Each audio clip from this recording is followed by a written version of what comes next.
ओम श्री महालक्ष्मी नमः। आप सभी को मेरा YouTube चैनल पर हार्दिक स्वागत है।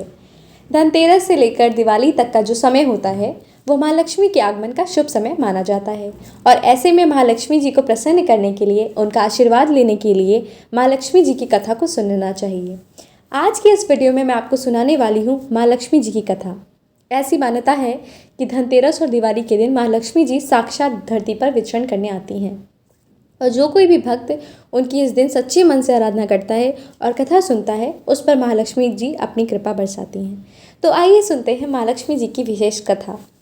दिवाली की पहली कथा के अनुसार एक गांव में एक साहूकार था। उसकी बेटी हर दिन पीपल पर जल चढ़ाने जाया करती थी। पेड़ पर महालक्ष्मी जी का वास था। एक दिन लक्ष्मी जी ने साहूकार की बेटी से कहा, मैं तुम्हारी मित्र बनना चाहती हूँ। लड़की ने कहा, मैं अपने पिता से पूछकर बताऊंगी। ये बात उसने घर जाकर अपने पिता को बताई। तब पिता ने सुनकर हाँ कह दिया। दूसरे दिन से साहूकार की बेटी ने सहेली बनना स्वीकार कर लिया। अब दोनों अच्छे मित्रों की तरह आपस में बातचीत करने लगी और आपस में खेलने लगी। एक दिन लक्ष्मी जी ने साहूकार की बेटी को अपने साथ अपने घर ले गई।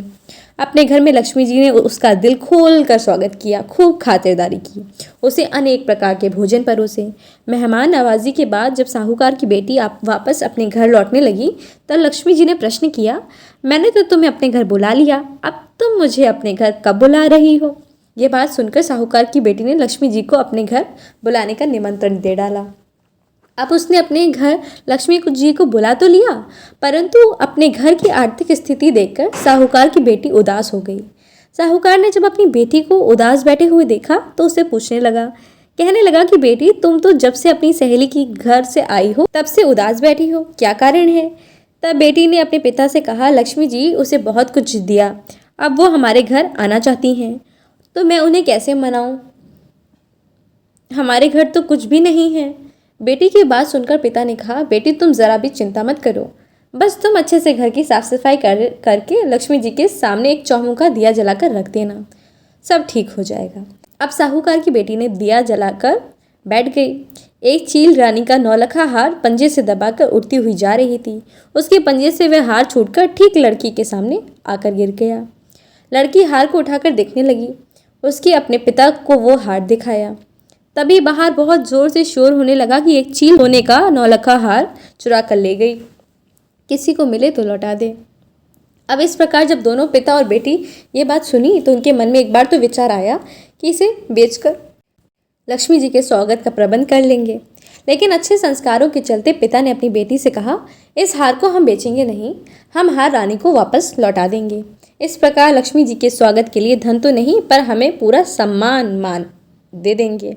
उन्होंने हार ले जाकर महल में राजा को दे दिया और राजा ने खुश होकर कहा, जो चाहो वर मांगो। तब साहूकार ने कहा, राजा कि मेरी बेटी की सहेली स्वागत के लिए शाल दुशाला, सोने की चौकी, सोने की थाली कटोरी और 36 प्रकार के व्यंजन की व्यवस्था अगर करवा सकें तो बहुत आभार होगा। राजा ने सुनकर तुरंत ऐसी व्यवस्था करवा दी। अब लड़की ने गणेश जी और लक्ष्मी जी दोनों को बुलवा लिया। लक्ष्मी जी को सोने की चौकी पर बैठने को कहा। लक्ष्मी जी ने कहा, मैं तो किसी राजा महाराजा की चौकी पर नहीं बैठती। अब लड़की ने कहा, अगर मुझे सहेली बनाया है तो मेरे यहाँ तो बैठना ही पड़ेगा। इस प्रकार सहेली की जिद देखकर गणेश जी और लक्ष्मी जी दोनों चौकी पर विराजमान हो गए।